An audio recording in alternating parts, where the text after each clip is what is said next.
Друзья, всем привет! Вы на канале Мото Санчо. И сегодня мы с вами отправимся в путешествие по Европе. Карлов мост, Колизей, Лувр, Эйфелева башня и другие достопримечательности останутся в стороне от нашего маршрута, а я приглашаю вас в путешествие по обочинам Европы. Постояли минут 10, все это время вентилятор охлаждения работал. Немножко вроде подостыли. И мы, и мотоцикл. Поехали около 70 километров до Малаги. Где тут выезд? Кажется, не здесь.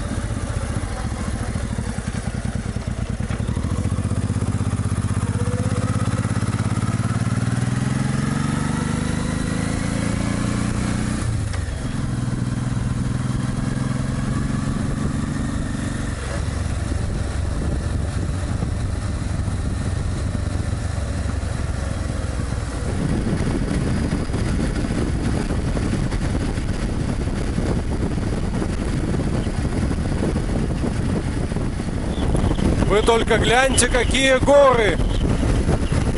И я так понимаю, нам надо куда-то на ту сторону. Может быть, там, наконец, будет прохладнее.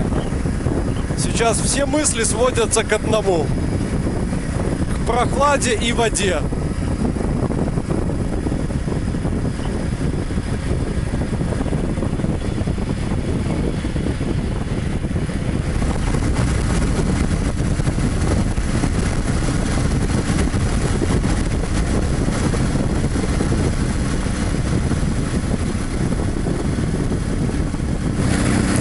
И вот мы ползем в эту гору на третьей передаче, не спеша. Температура высокая. Но Honda едет.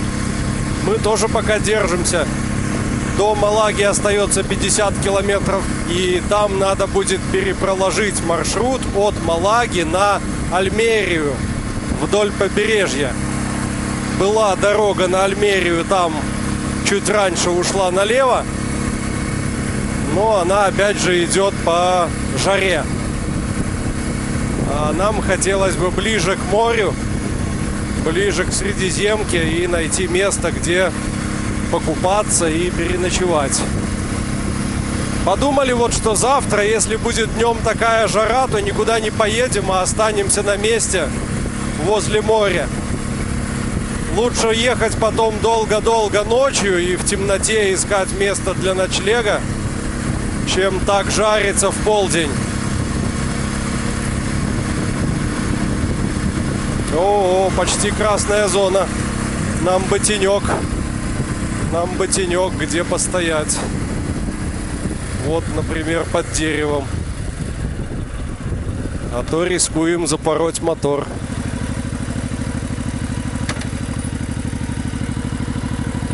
Выключаем зажигание. Включаем зажигание. Вентилятор работает, и несмотря на это, все равно не хватает просто размера радиатора, чтобы охлаждать все. Вы только гляньте, как мы тут парканулись. Просто с миллиметровыми зазорами. Чуть не потерлись об отбойник. Я прошелся, выставил конус аварийный чуть дальше, чтобы заранее видели водители, что здесь препятствие. Вид отсюда шикарный на всю эту жаркую долину. Стоим, дышим хвойным воздухом, наслаждаемся отдыхом. Практически полностью остыли. Конус возвращаю на место. Быстренько сейчас прыгнули и брум-брум, погнали.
кажется, мы проехали какой-то предел, какой-то пик, за которым температура начала падать и появился запах моря.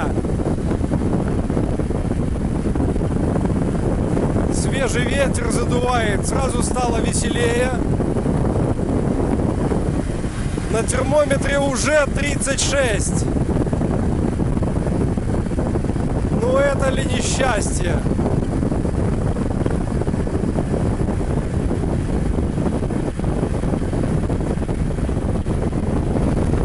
Улавливающий тупик для грузовиков, потерявших тормоза. Здесь нет подъема, но есть песок, в котором вязнут колеса, и машина останавливается.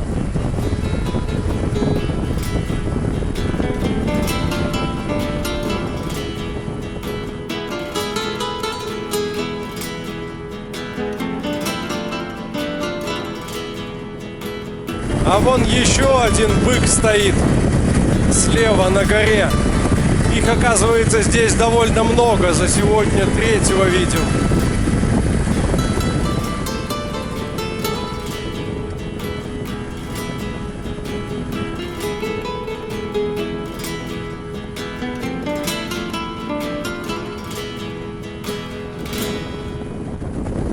Непередаваемое наслаждение. Всего лишь температура понизилась на 10 градусов. И сразу стала дорога в удовольствие.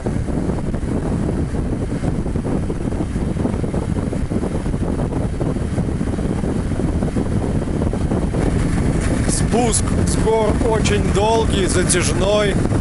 И ты едешь, за каждым поворотом мечтаешь увидеть море. А его все нет и нет. Ну вот, наконец, показался город, это Малага. И я думаю, там за ним в дымке как раз море и есть. Просто его не видно.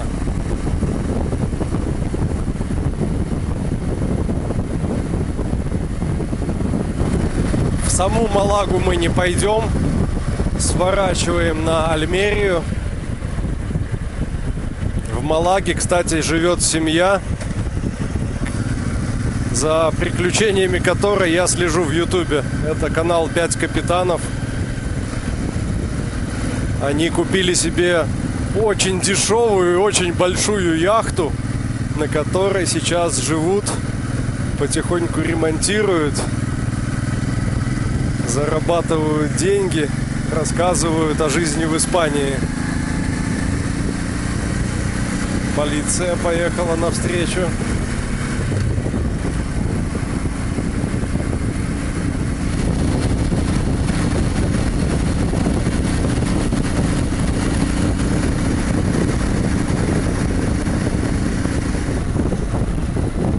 Вон и море.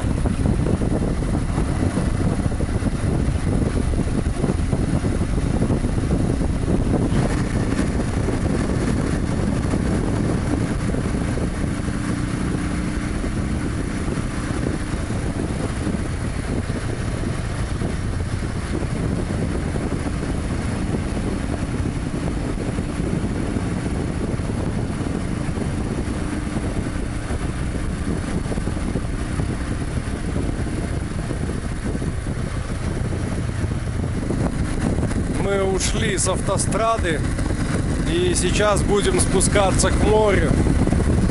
Дальше двинем вдоль него. Но пока все, что мы видели сверху, это бесконечные отели, дома, какие-то пирсы, порты. Не знаю, как получится найти место.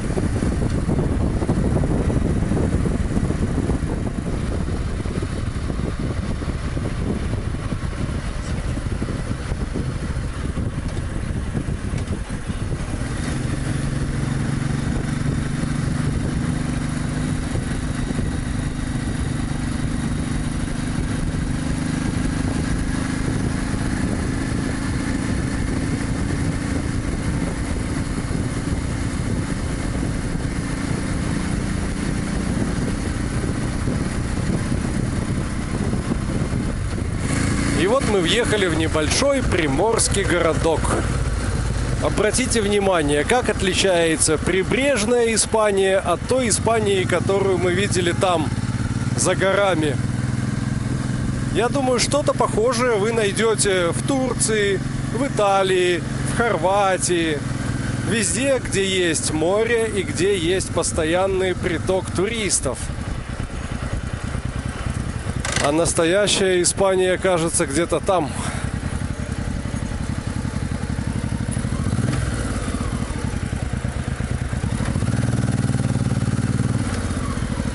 Мальчик с дельфином,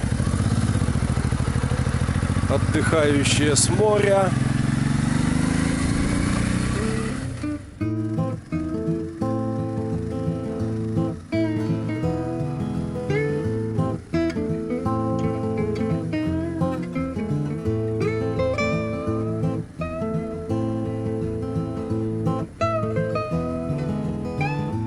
Ого! Это пляж. Просто до горизонта все завалено туристами. Зонтики и туристы. Я даже не знаю, может сегодня стоит покупаться, а потом ехать искать ночлег где-нибудь в стороне от моря.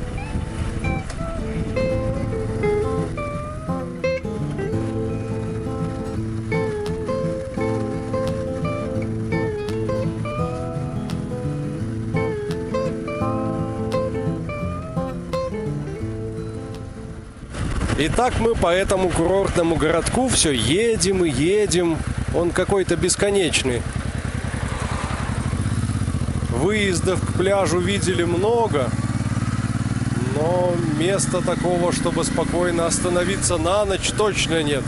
Да и просто спокойно остановиться, оставить вещи и мотоцикл, пойти покупаться, тоже как-то очень многолюдно. Очень тут шумно.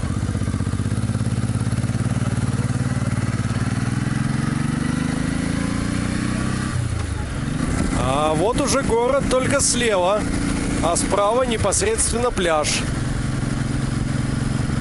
Людей много, вода, судя по всему, теплая, все купаются, мы тоже хотим, но еще не определились с местом. Я думаю, что где-то этот город должен закончиться. Наверное. Ну, а если нет, то вариант Б. Становимся, купаемся, обсыхаем и едем дальше.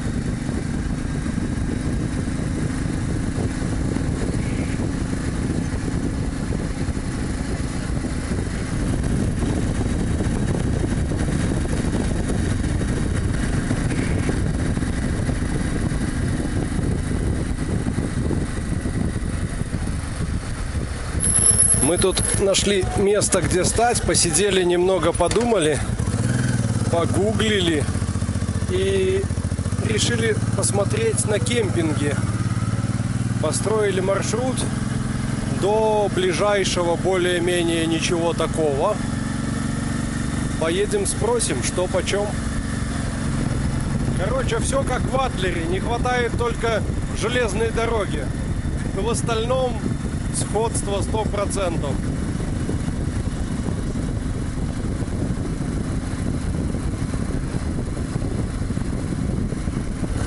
Еще один бык стоит на горе. И вот сюда куда-то нас ведет навигатор. Поехали посмотрим.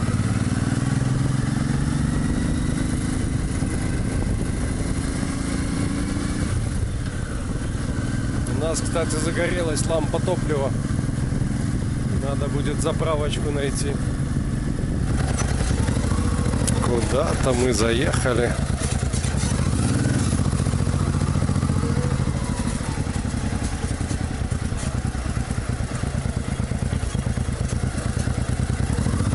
Честно скажу, так вот на первый взгляд море после океана в Португалии выглядит бледненько. Но если оно теплое, покупаться, в принципе, было бы неплохо.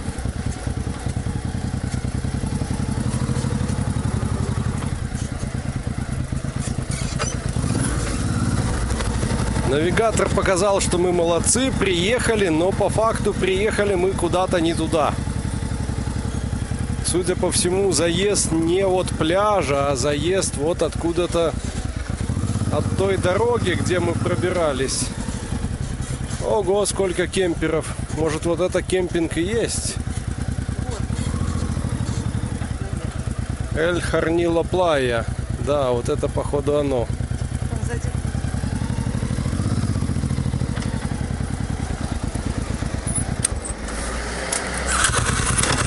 Как выяснилось, это только автокараван кемпинг. Хотя в гугле было написано, что есть места для палаток. И все красиво, чинно, благородно. Но по факту едем дальше.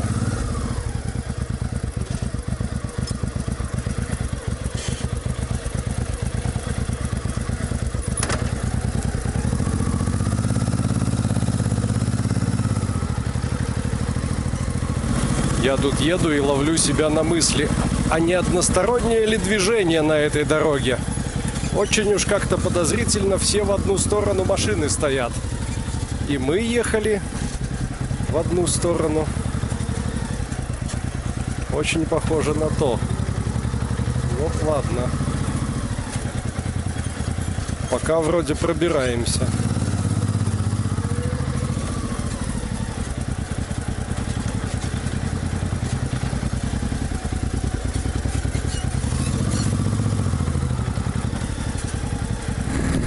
Одно только радует, что здесь не так жарко.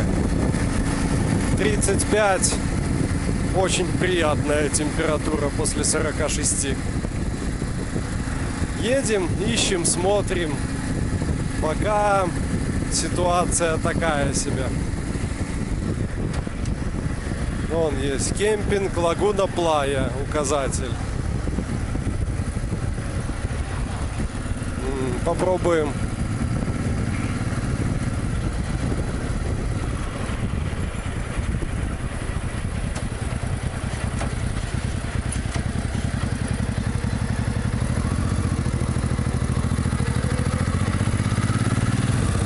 Кемпинг Лагуна Плая забит до отказа, мест нет. Едем сейчас еще один. Тут пляж. К пляжу парковка. И можете по количеству машин судить о том, что там на пляже творится.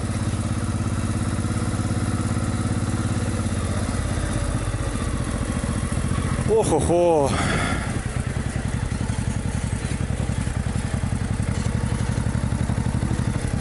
Нет, колорит, конечно, прикольный. Такой пляжный отдых. Тут тебе старый маяк, небольшой парк, детская площадка.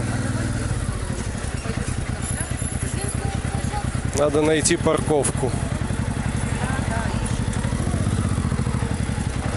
Не нашли место для парковки. Все забито, везде люди. Сегодня суббота. Ну и что ты тут стал?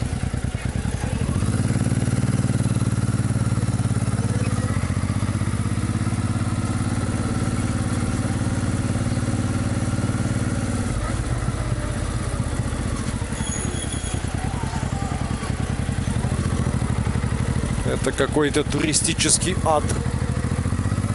Верните меня в Португалию на берег океана. У нас опять пошла в рост температура. Танюшка заметила. Я по сторонам смотрел. Она кричит: «Санчо, температура!» А мы, да, к красной зоне подобрались. Постоим. Остынем.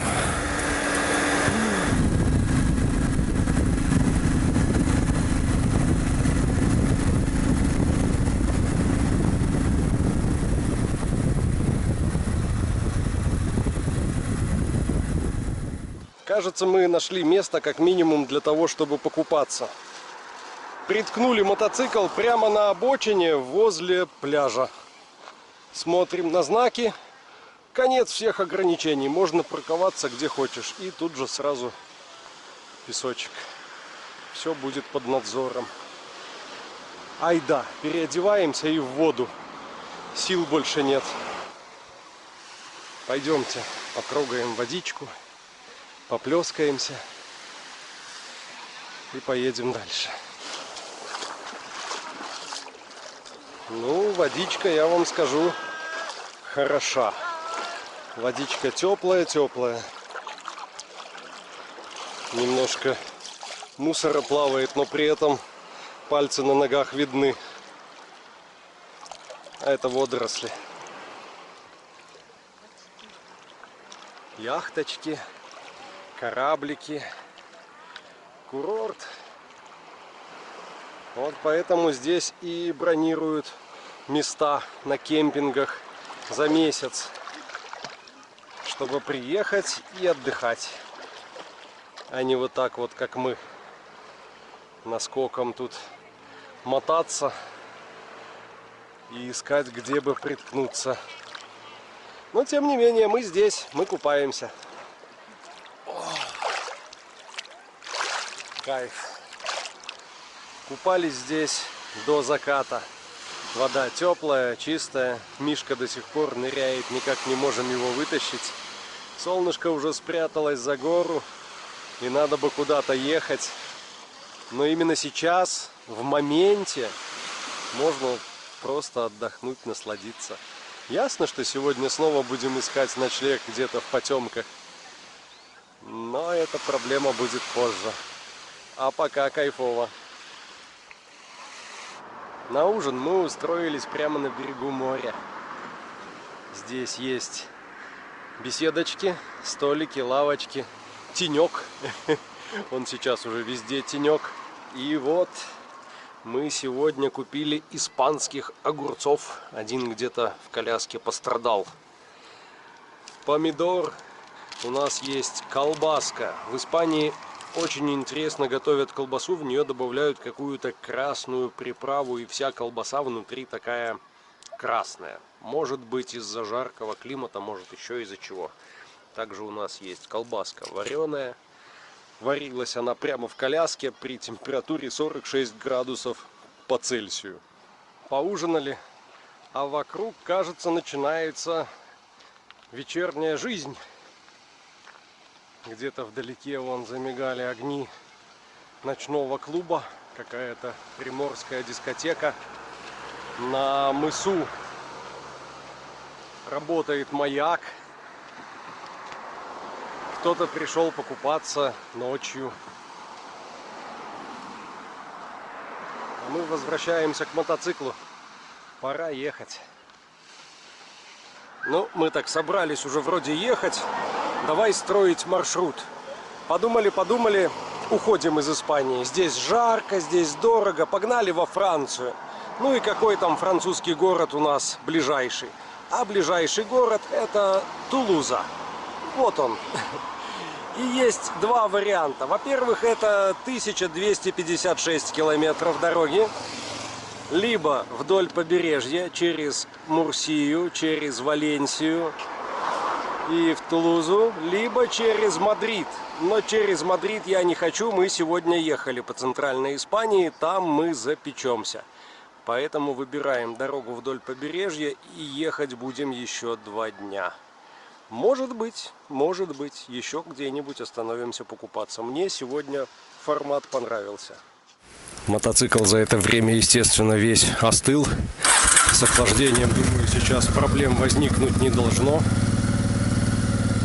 Зарядка 13,6, 14,1, нормально, зарядка есть. И нам нужен бензин. Едем по пути, ищем, где можно заправиться. Оба! Спрыгнули с бордюра. Спасибо этому месту, если не ошибаюсь, город Лагос. Стояли мы на окраине. Поедем сейчас на трассу, чтобы здесь не мучаться с ограничениями, с постоянными пешеходными переходами, не рисковать, что кто-нибудь выскочит на дорогу из какого-нибудь бара. Мы по пути влились в целую колонну мотоскутеристов. Не знаю, куда ребята едут, но большой толпой. И мы тут такие с коляской.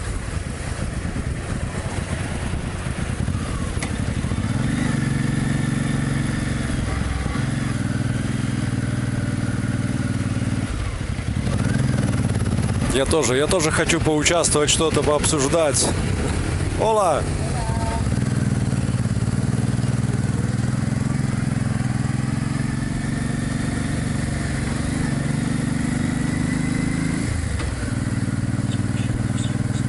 Складывается такое ощущение, что все, кто днем тусил на пляже, сейчас выбрались в город. Ну, собственно, почему ощущение? Так оно и есть. Курорт живет ночной жизнью.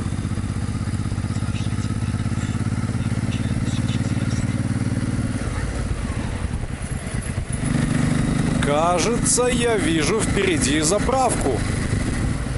Отлично, значит, без бензина мы не останемся.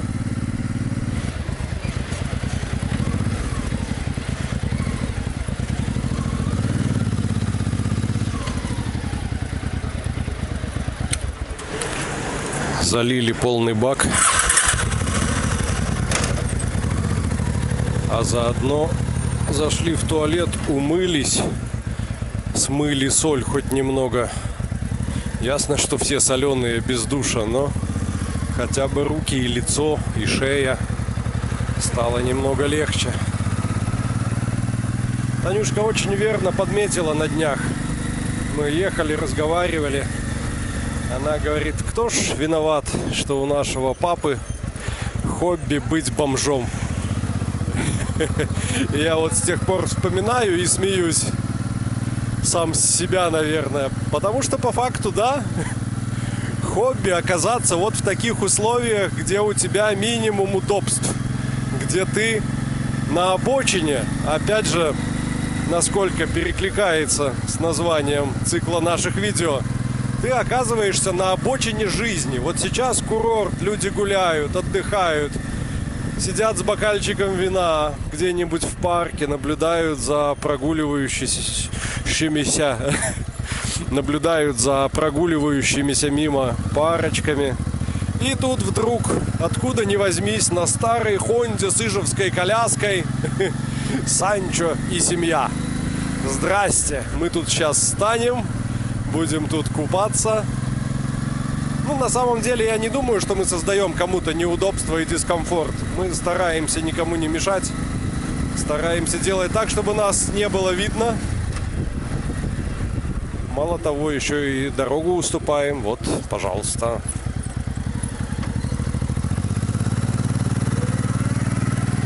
Короче, что-то меня к ночи потянуло на философские размышления. Поехали.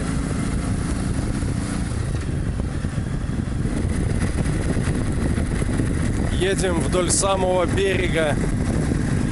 Между двумя городками небольшой отрезок ночной трассы. О, какая-то парковка была или что это? Смотровая площадка, кемперы стоят.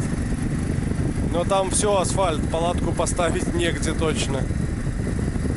Да и спать тут будет точно неуютно, очень много людей.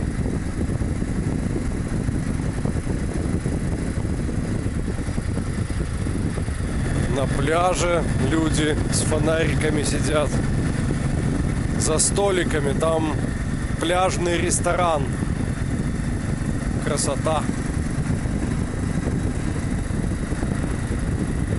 Снова город, какой-то ночной клуб или ресторан. А за ним еще город.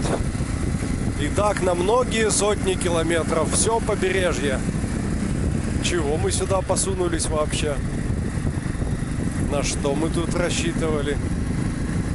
Ну ладно, это надо было увидеть, это надо было узнать. Больше, конечно, в таком формате я сюда не поеду. Может быть, когда-нибудь, как легальный турист, самолетом, в отель. Танюшка, ага, мне соглашается со мной в микрофон. Как удобно, когда можно ехать и переговариваться. Особенно вечером, когда начинаешь засыпать. Ну или когда видишь что-то интересное, красивое, надо обсудить. А вот здесь мы, пожалуй, уйдем от побережья в сторону гор. Там будет проще с ночлегом, меньше людей.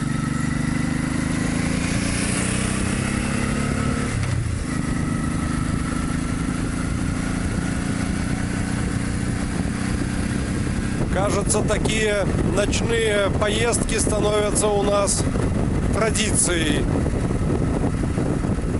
Днем теряем много времени то на поиски места, то на поиски еды, бензина, заправок, где можно рассчитаться наличкой, а потом нагоняем время уже по темноте.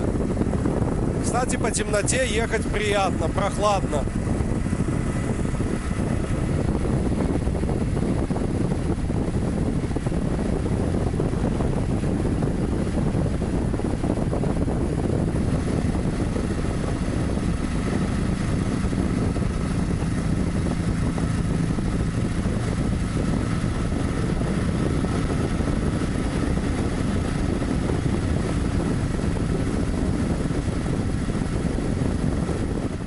Можно сказать, что сегодня мы уже на опыте, уже знали, что искать.